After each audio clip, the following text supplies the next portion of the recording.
Welcome to the Rim Break Rodeo. We hope this video helps. You start by preparing your images and labels right away.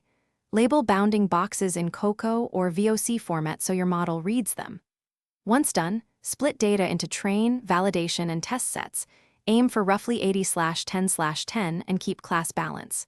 Next, set up your environment. Install Python, PyTorch, TorchVision, and a lightweight detector repository such as YOLO or Detectron 2. Make sure GPU drivers and CUDA match your PyTorch version, so training will run without driver mismatches. Now configure the model and the training loop. You choose a backbone like ResNet 50 for accuracy or MobileNet for speed, and load pre-trained weights to speed convergence. Then set hyperparameters, a reasonable batch size given GPU memory, an initial learning rate with warm-up, and a decay schedule over 2050 epochs.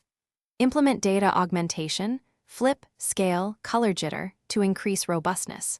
Also prepare the data loader, anchor boxes or RPN settings, and a clear label map so predictions map to your class names. Start training with checkpointing and logging so you can restart and monitor metrics. Save best weights by validation MAP. Once a run finishes, evaluate on the holdout set and inspect MAP, precision, and recall. If performance lags, lower the learning rate, add augmentation, or fine-tune more layers. When satisfied, export the final model to Torch Script or ONCS for deployment, run inference on sample images to confirm outputs, and optimize for latency. Troubleshooting tip: if overfitting occurs, add augmentation or Thanks for watching. Consider subscribing if we helped you.